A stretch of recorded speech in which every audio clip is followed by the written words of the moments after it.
La ministra del Interior y Seguridad Pública, Isquia Siches, anunció que el gobierno evaluará ampliar querella contra el líder de la CAM, Héctor Yaitul, ya que según valoró la autoridad, los dichos de Yaitul son constitutivos de delito.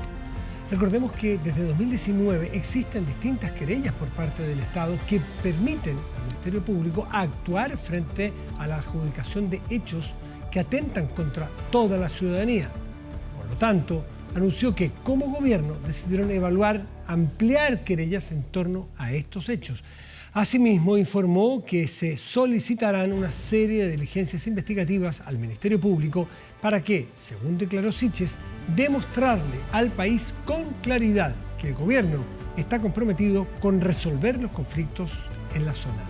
Cuando el día termina, comienza medianoche.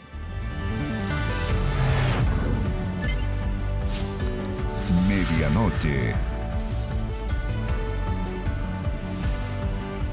Y está con nosotros, como usted lo habrá visto ahí ya, la vocera de la Corte Suprema, la ministra Ángela Vivanco. Ministra, buenas noches, gracias por estar aquí. Buenas noches, muchas gracias por la invitación. Para serle bien franco, cuando supimos, yo al menos supe temprano que venía, me empecé a preparar, a leer, era otro el escenario.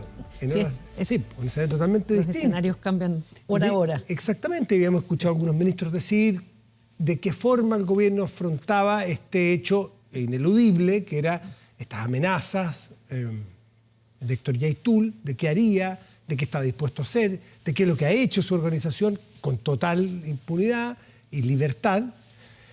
Pero a eso de las 8 de la noche cambió esto porque el gobierno de nuestro país modifica justamente su postura respecto a Yaitul y dice que ampliará querellas por ley de seguridad del Estado contra el líder de la CAM. ¿Por qué no me logra explicar usted con su mirada desde la Corte Suprema?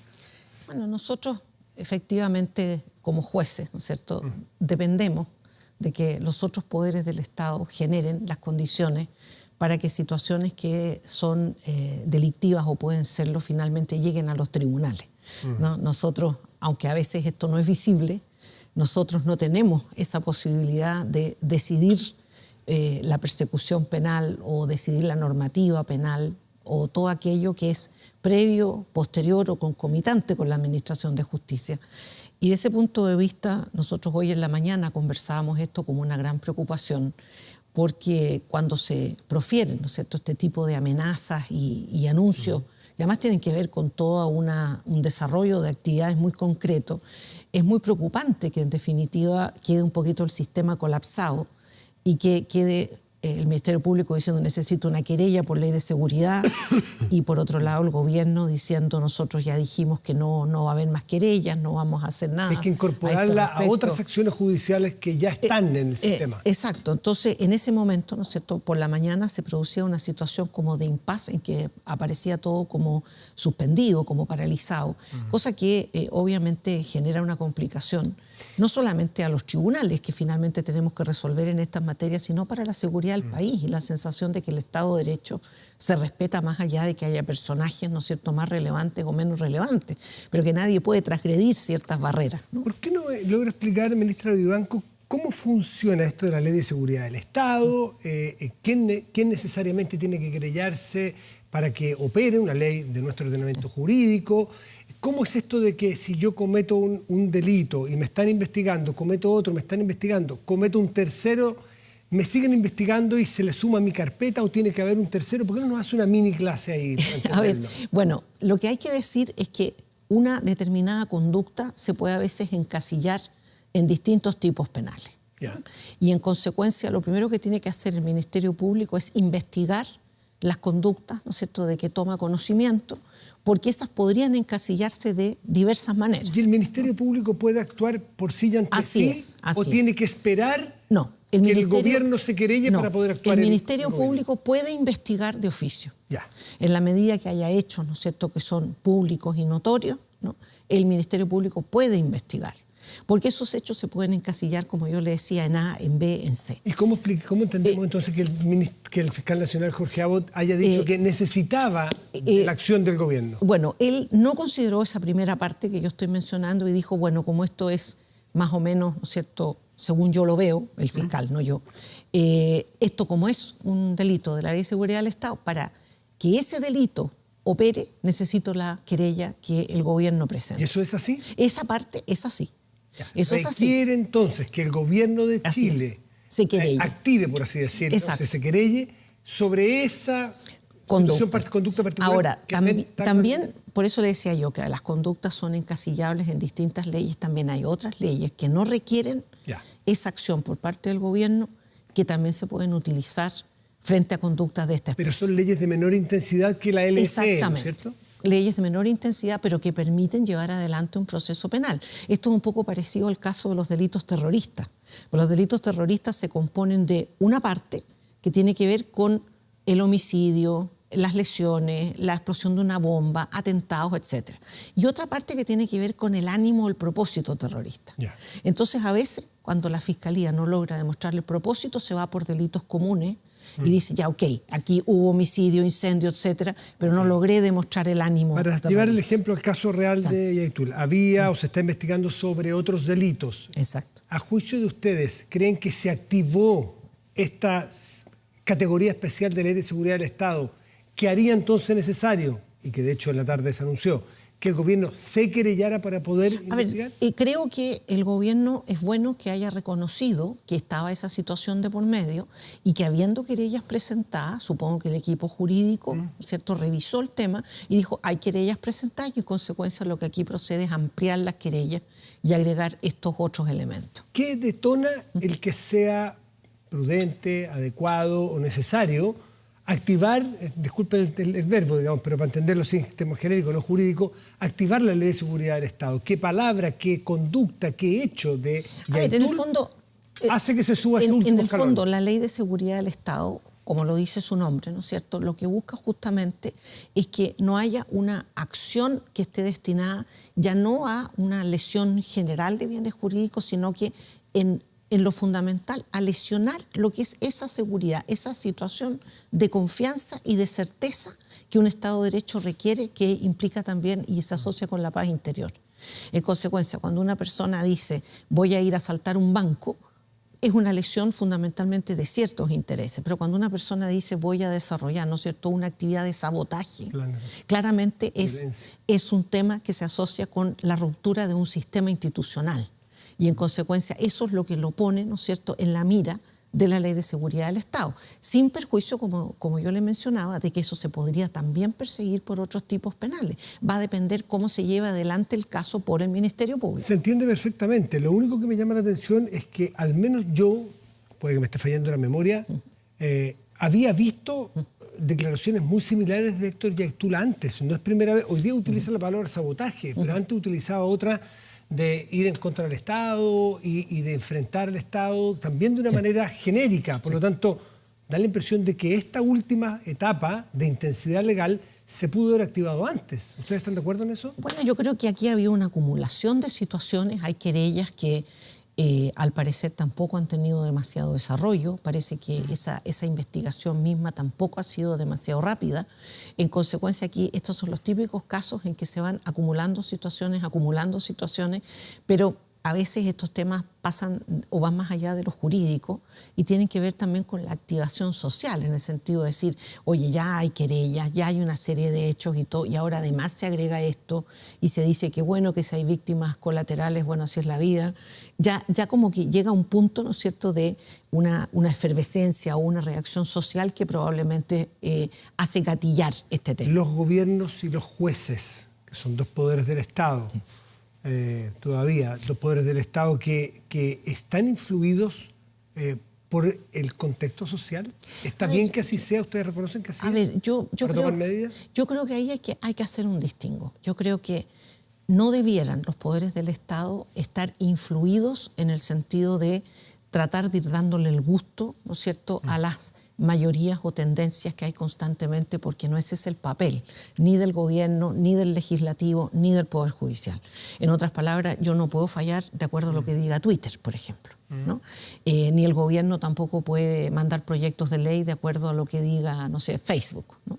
Pero sí, ¿no?, hay obviamente un feedback que se recibe, ¿no es cierto?, desde la ciudadanía y desde la sociedad, en que uno también tiene que hacerse cargo, porque en el fondo el gobierno, el sistema político, ¿no es cierto?, donde se concentran todas las tomas de decisiones, no es un compartimento estanco que está en la luna y que vive a expensas de la sociedad, sino que está inserto en la sociedad y en consecuencia hay requerimientos, necesidades, temores, incertezas que uno tiene que hacerse cargo de. Y desde el punto de vista de la judicatura, del Poder Judicial, ¿hay algún efecto en que una persona sea tan, ¿cómo se puede decir?, tan frontal frente a los poderes establecidos, decirle vamos a plantear el sabotaje a través de la violencia, el que desvalorice, o sea, los deja mal parados a las autoridades? Porque un chileno o una chilena media puede decir, sí, ven, este señor con esta impunidad manda.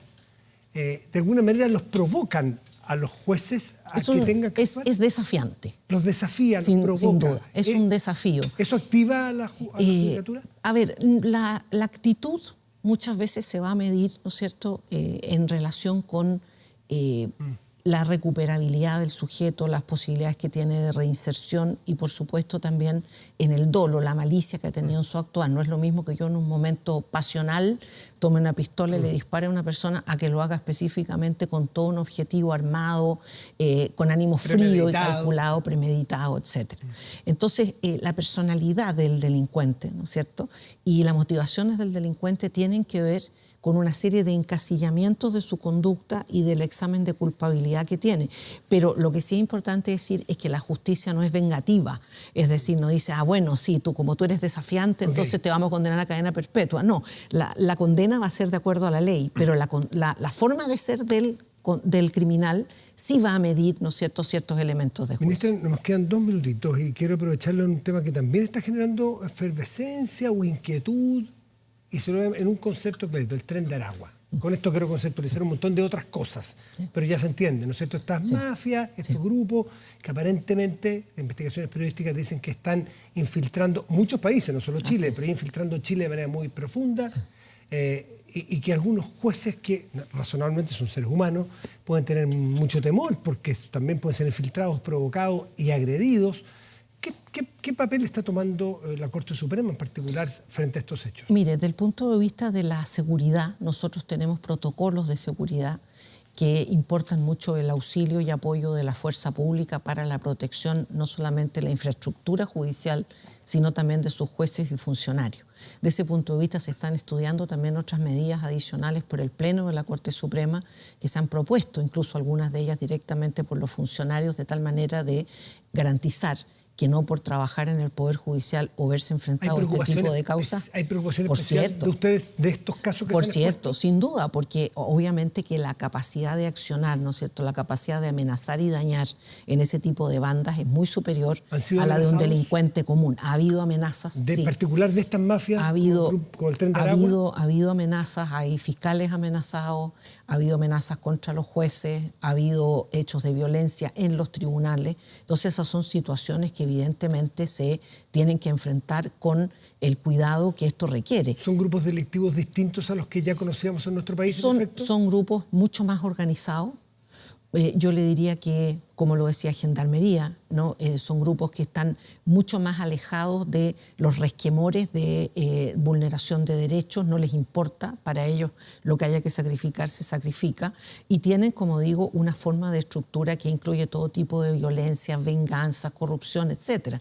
Tema otro que también obviamente al Poder Judicial le preocupa, de tomar todas las medidas necesarias para que esos grupos no infiltren al Poder Judicial, porque una cosa es la seguridad.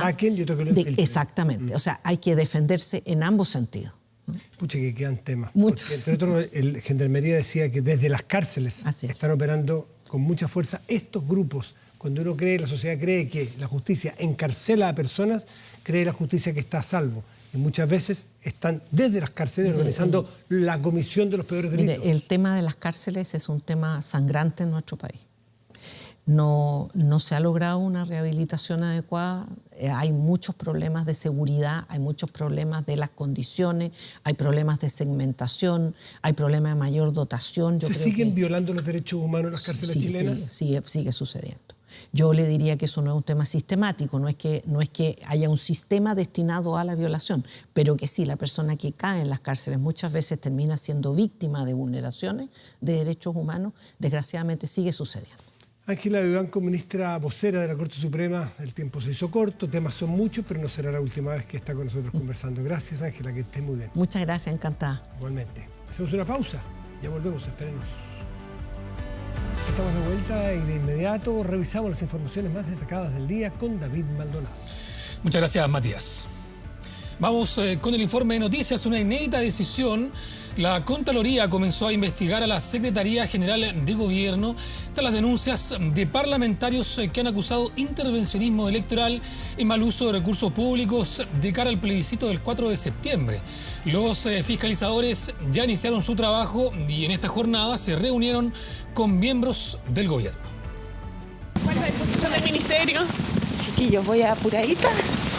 Mañana movida para el Ejecutivo, donde desde temprano la inédita indagatoria anunciada por Contraloría por el uso de recursos en campaña apuntando a la Secretaría General de Gobierno provocaba innumerables preguntas y hasta esa hora muy pocas respuestas. Ministra, muy buenos días. A preguntarle respecto al inicio que inicia la Contraloría por las acusaciones de intervencionismo electoral. No hubo declaración de la jefa de gabinete, aunque antes se había comprometido a responder 3 preguntas, misma consulta que, minutos más tarde, sí tendría efectos en el Palacio de la Moneda. Sabíamos que iba a pasar y vamos a entregar toda la información que sea requerida para poder despejar y disipar dudas cuanto antes mejor. Podemos garantizar absolutamente que estamos respetando la presidencia y que no hay ninguna irregularidad. ¿Qué va a recibir a la gente de Contraloría? Vamos a ver, estoy recién llegando. Acción de la Contraloría que fue informada al gobierno la noche de este martes, cuando se notificó de una investigación a la cartera que lidera Camila Vallejo. Es una investigación que, a partir de denuncias que hemos recibido de parlamentarios, lo que incluye la investigación es determinar el correcto uso de los recursos públicos. Pueden surgir lo que se denominan acciones derivadas. Puede ser un sumario, puede ser una denuncia a otras instituciones o puede ser también un juicio de cuentas. Inédita indagatoria tras las acusaciones de intervencionismo político, acción que contará con un equipo especial de auditores avesados, según Bermúdez, para obtener rápidos resultados. La recibimos muy bien, porque Contraloría tiene que hacer su pega, que fiscalizar, y por lo tanto que las instituciones funcionen y que instituciones que una fiscaliza a otra estén ambas disponibles para colaborar es algo que a mí me parece que es totalmente deseable. El espíritu con el cual nosotros hemos actuado no es en ningún caso de intervencionismo, sino de difundir información. Lo que pasa es que parece que hay algunos que les molesta que se informe. Creo que no empaña la campaña de voto informado. Campaña del Ejecutivo que no frenó la investigación de Contraloría. En regiones, el titular de la SECPRES, Giorgio Jackson, participó en conversatorios ciudadanos, algo que sigue sacando ronchas en la oposición. Se necesitaba un equipo especial para frenar el abuso del gobierno y la intervención electoral masiva.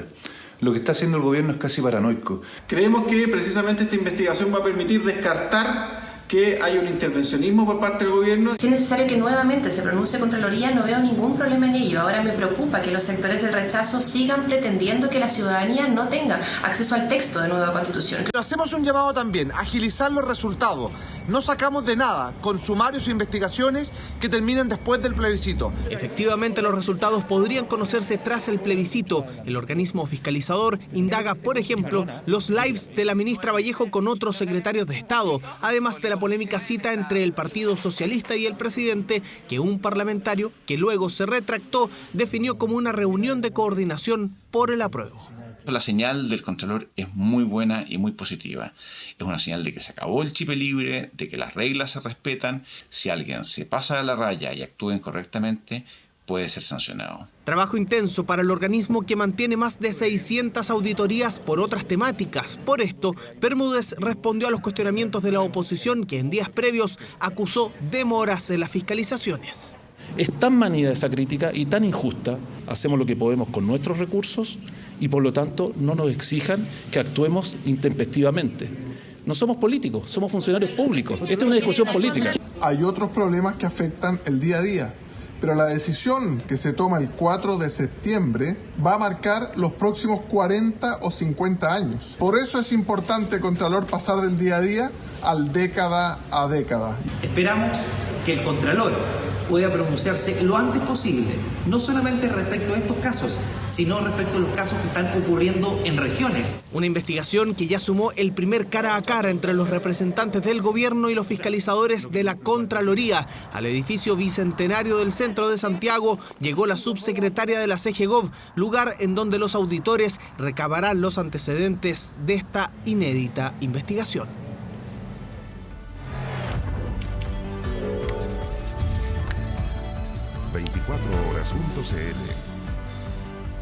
Ya vemos en pantalla nuestro portal de noticias 24horas.cl, que tiene como principal noticia algo que ocurrió hace muy poquito. A eso de las 00:15 de la madrugada de este jueves se registró un sismo de magnitud de 6.2 en el norte, en gran parte de la zona norte del país, a lo que el CHOA advirtió y avisó de inmediato que se descarta un posible tsunami. El Centro Sismológico Nacional cifró el movimiento telúrico en 6.2. El epicentro estuvo ubicado a 21 kilómetros al noreste de Tocopilla, en la zona costera. Todos los antecedentes de este sismo que ocurrió durante la madrugada los encuentran en 24horas.cl. Cambiamos de tema. Ningún afiliado a FONASA pagará sus atenciones en la red pública de salud. Es lo que anunció durante esta jornada el presidente Gabriel Boric. El beneficio será para los tramos C y D de FONASA. Según FONASA, el monto de gasto promedio por hogar por concepto de copago es de 265.000 pesos anuales, lo que hoy significaría cero para más de 2.500 prestaciones de modalidad atención institucional. Podría significar en algún minuto el fin de estas ventanillas de pago en los hospitales. Y es que a partir de septiembre los afiliados a FONASA tendrán acceso a un copago cero por cualquier prestación de salud entregada en el sistema público. Hay mucha gente que necesita el atenderse gratis porque no todos pueden pagar. Es tan grande la crisis económica que hayan avisos que se puedan obtener prestaciones, sobre todo médicas gratuitas, me parece muy bueno. Me parece muy bien, pero también que la salud mejore, porque en cuanto a la salud las atenciones no están buenas y uno tiene que esperar mucho para que le den una atención. Hemos pagado muy poco, pero sí hemos pagado. Sí, y ahorita sí, al costo cero, oye, se ayuda uno, es una gran ayuda para la gente de bajos recursos.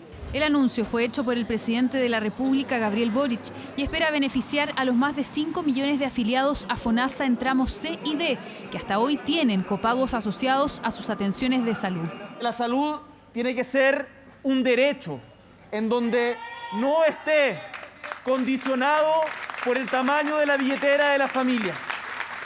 Los beneficiados son menores de 60 años, personas que pertenecen a la clase media del país y que podrán dejar de gastar un monto considerable de su presupuesto familiar anual en salud. Un ejemplo, un hombre de 50 años afiliado al tramo D de FONASA, a quien le diagnosticaron esclerosis múltiple. El tratamiento de su enfermedad costó en un hospital del país 17 millones de pesos.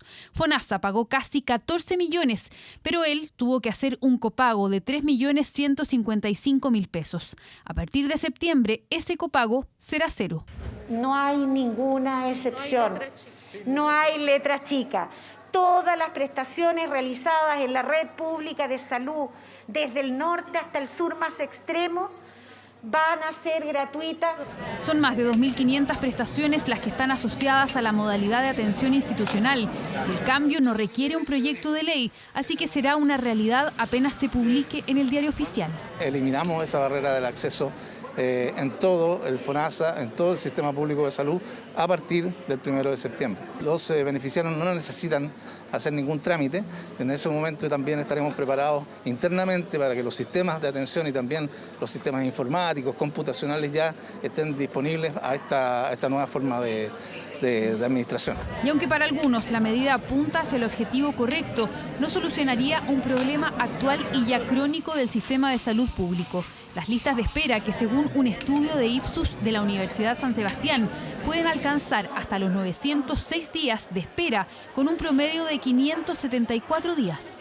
A 2 millones de personas que están en la lista de espera le estamos diciendo no se preocupe, se le acabó el copago, pero sigan la lista de espera. Tendría muchísimo más efecto si es que simultáneamente se interviniera al sistema público de salud para que aumentara su capacidad de producción y la capacidad de atender a la población beneficiaria. Sin duda, un desafío aún pendiente, sobre todo si se considera que el copago cero puede incluso impulsar un mayor uso de una red pública que presenta claros signos de saturación, una tarea en la que, según autoridades del gobierno, ya se está trabajando. Y el gobierno está evaluando la solicitud de la UDI, donde le pidieron ejemplares de la propuesta constitucional para la campaña del rechazo. Campaña que promete empezar a fortalecer el despliegue territorial, tal como ya lo está haciendo el apruebo, que comenzó con una gira en todas las regiones. Son solo algunos de los 900.000 ejemplares que el gobierno imprimió para repartir a la ciudadanía, propuesta de nueva constitución que es parte de la campaña informativa y que más de una polémica y acusación de falta de prescindencia ha generado. Por eso el texto también lo quiere la UDI, partido que vía oficio solicitó al gobierno la mitad de los ejemplares para utilizarlo en su campaña. Esperamos que se pueda acoger esta propuesta de entregarle a todas las opciones del plebiscito para la difusión de la propuesta constitucional, porque acá, mientras más gente la lea, más razones tienen obviamente para tomar una definición. Se nos hace una solicitud de la oposición, lo cual nos alegramos porque significa que ellos también están viendo que la ciudadanía agradece cuando se les llega con el texto, para que puedan verlo, para que puedan contrastar con las noticias falsas. Lo tendremos que analizar. Hasta ahora no teníamos pensado entregarle a ningún partido político, ni de oficialismo, ni de oposición. Medida en evaluación porque los textos son parte de una campaña informativa, copias que aparecen en manos de los ciudadanos que se han sumado a las actividades de campaña, despliegue donde el apruebo contará con artistas y exconvencionales que serán parte de la primera línea del terreno. Ellos ahora debatirán con los ciudadanos y serán protagonistas de una gira a nivel país que este fin de semana tendrá un acto masivo en Arica. Poder como mínimo llegar a 2 millones de casas a lo largo de todo el país en este mes de campaña que queda. Estamos muy convencidos y convencidas de que esta es una campaña que se va a levantar desde los territorios. Otro comando del apruebo, el de los movimientos sociales, que también está planificando su despliegue. Quieren llegar a todo el país y finalizar en Puente Alto el último fin de semana de agosto. Hoy día decir sí, aquí estamos y sí lo logramos. Es nuestra responsabilidad y también hacer frente y dar cara respecto a todos aquellos aspectos que la gente necesita saber. Hoy día no nos vamos a quedar en la casa esperando que la apruebo gane solo. Las organizaciones del rechazo también están planificando actividades masivas en distintas comunas del país, pero insisten que en su caso los políticos, incluidos los exconvencionales, no serán protagonistas. El mensaje, incluso en la franja televisiva, lo llevarán las más de 100 organizaciones que se inscribieron para la campaña. Hoy día el protagonismo lo tiene la sociedad civil. Por tanto, a quienes vamos a ver en esta franja van a ser justamente nuestros vecinos, nuestras vecinas, que con mucho ánimo, pero que también con mucho entusiasmo ven desde el rechazo una oportunidad para seguir avanzando. Queda poco más de un mes de campaña y los comandos se organizan de cara a la recta final, camino que sumará la esperada franja televisiva que comenzará la próxima semana y que aseguran, mirando a los indecisos, será fundamental. Cambiamos de área, nos vamos a la economía. El ministro de Hacienda, Mario Marcel, defendió que el 6% de cotización adicional que contempla la reforma al sistema de pensiones no sea heredable. En una actividad en la Universidad Católica, Marcel argumentó que solo con ahorro individual es imposible mejorar las jubilaciones de las mujeres y equipararlas con las de los hombres. Agregó también que la reforma que presentará la moneda durante agosto combinará diversos componentes. Escuchemos al ministro Marcel. Nosotros lo que estamos haciendo es trabajar en un sistema que tiene estos distintos componentes, que tiene, ¿cierto?, el componente de esfuerzo, ahorro individual, de propiedad de las personas, heredable, etcétera, y que tiene otros componentes, que tienen que ver con la solidaridad, compartir riesgos, etcétera. Y esta es una muy buena noticia para las personas que sean mayores de 65 años, porque escuche bien, va a poder comprar pan hasta 2 kilos de pan diarios a un precio más barato. Esa es la campaña que inició la Federación Chilena de Pan con el fin de darle una mano a los adultos mayores. Tomamos contacto desde la sala de redacción con Rodrigo Pérez, quien nos va a explicar en detalle sobre esta iniciativa. ¿Cómo está, Rodrigo? ¿Cómo estás, David? Un gusto de saludarte, muy buenas noches. Ya no es noticia que el precio del pan incremente. Fíjense que en la región metropolitana la marraqueta y el kilo de la marraqueta ya ha superado los 2.000 pesos. pesos. Y ha afectado a las familias en general, pero sobre todo también a los adultos mayores por el bajo presupuesto que la gran mayoría tiene. Y es por eso que la Asociación Chilena de Municipalidades junto con la Federación Chilena de Industriales y Panaderos anunciaron esta iniciativa que va a ser un descuento de hasta un 10% del precio del pan hasta 2 kilos para todos los mayores de 65 años. ¿Cómo se va a identificar a todas las personas adultos mayores que vayan hasta las distintas panaderías y que encuentren ese sello amarillo que ustedes están observando en pantalla? Son 50 en la región metropolitana, 900 a nivel nacional. Estamos hablando en Valdivia, Rancagua, Concepción, Valparaíso, por nombrar algunos lugares, y que van a poder optar a este beneficio y tener un descuento bastante significativo. Vamos a escuchar a continuación cómo es que va a funcionar esta iniciativa que, como les indicaba, va a estar entre agosto y septiembre. Sí, cualquier día de semana con el carnet de identidad muestra que tiene más de 65 años, puede comprar hasta 2 kilos de pan diario. Esa es la idea. Este descuento es 100% de mano del panadero. Nosotros usamos mano del corazón y lo hacemos nosotros. O sea, ¿ustedes asumen el gasto? El 100% del gasto, sí. Es un momento especial, vienen también las fiestas patrias, por eso es que hoy día también cobra mayor sentido y tiene una lógica y un sentido y una simbología importantísima. Iniciativa que es valorada por clientes, adultos mayores también, y los propios panaderos esperan que otros locatarios puedan también sumarse a esta iniciativa. Escuchemos lo que indicaron también. Maravillosa, maravillosa, o sea, porque tienen que comprender que los adultos mayores tenemos pensiones vergonzosas. Buena idea, porque hay mucha gente de la tercera edad porque lo necesita. Los sueldos son bajos, yo todavía no soy de la tercera edad, pero si fuera así, yo feliz. Esperamos que durante el mes de agosto se sumen alrededor de 2.000 panaderías alrededor de Chile.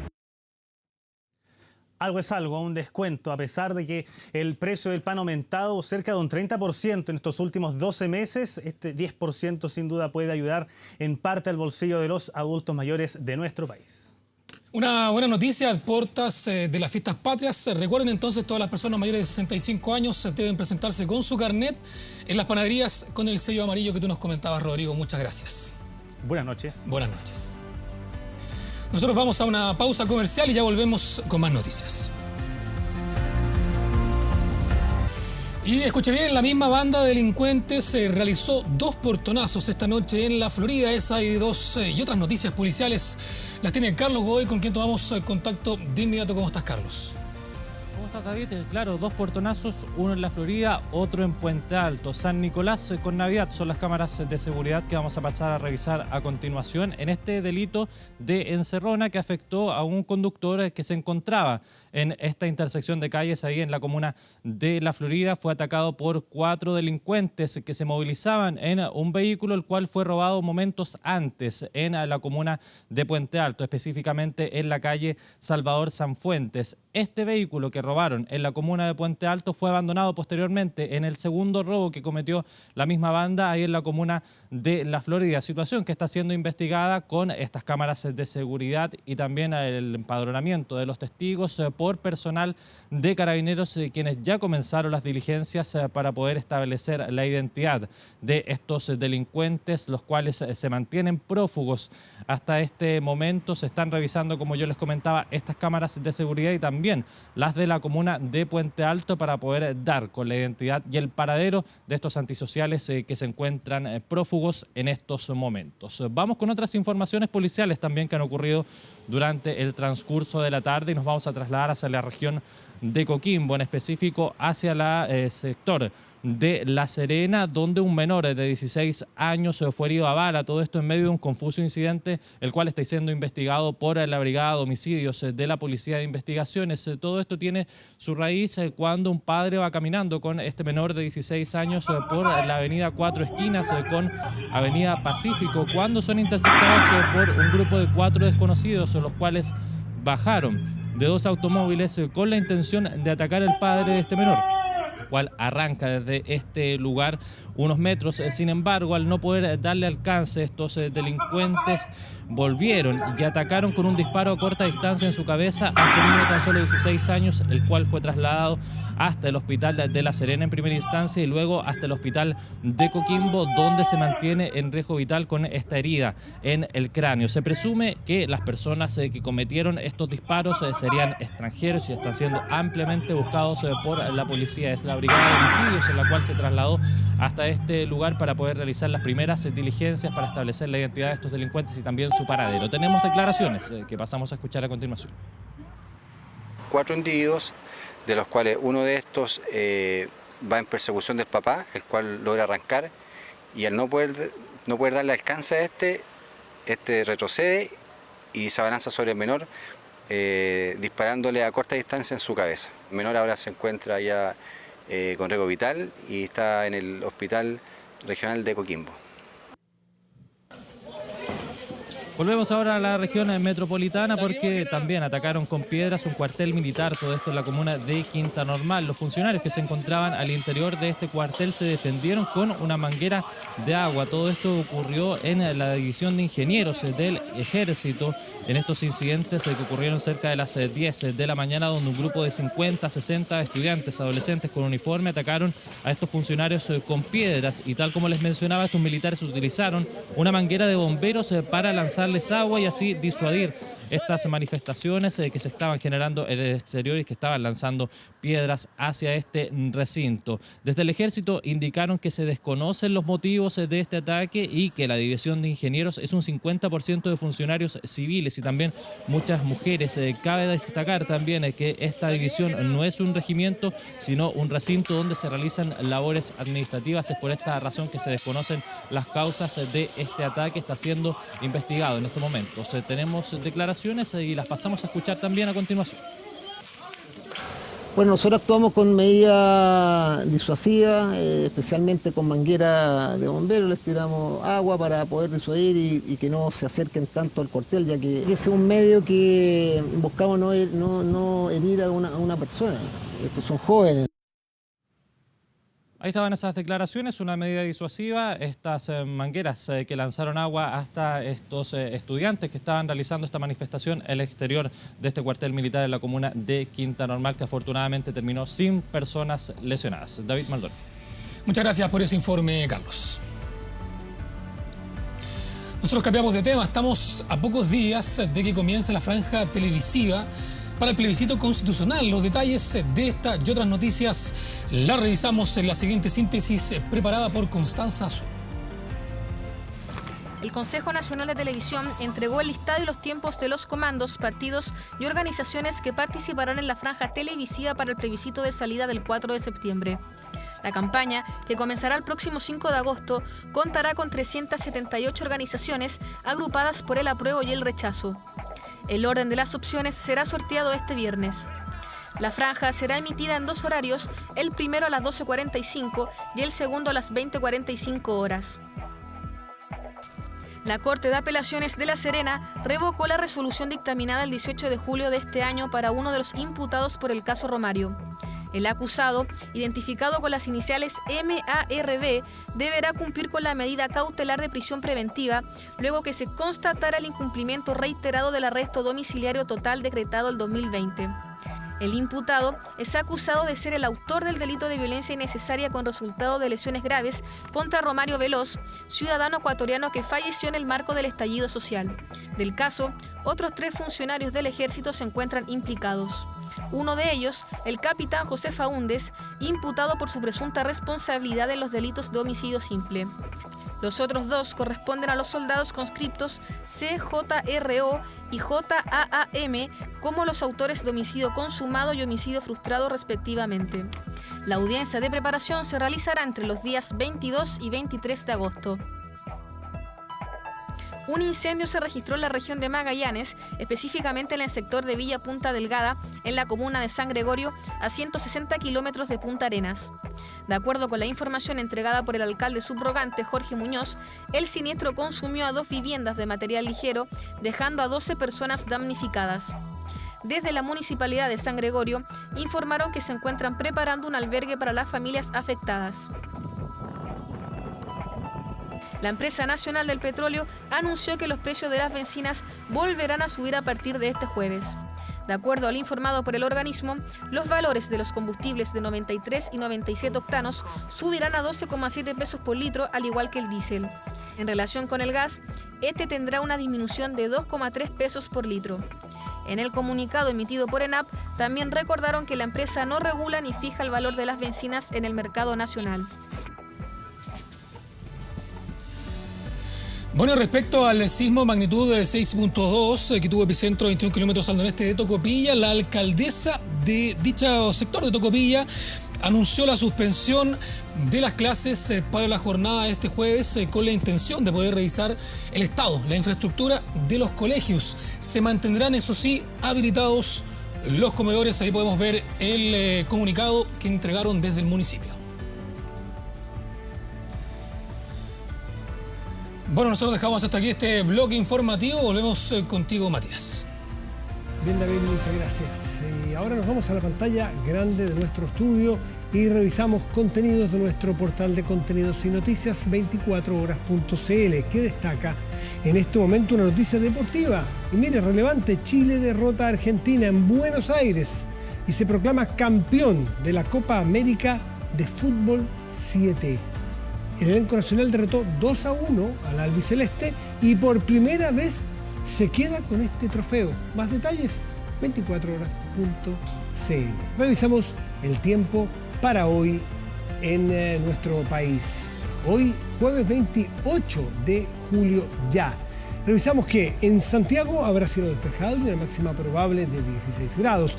En tanto en Chillán, en la región del Ñuble, el cielo estará despejado y una máxima probable de 15 grados. Con esta información nos despedimos. Agradecemos su atención y los dejamos invitados a seguir atentos a las pantallas de TVN y todas sus plataformas. Muy buenas noches y gracias por venir.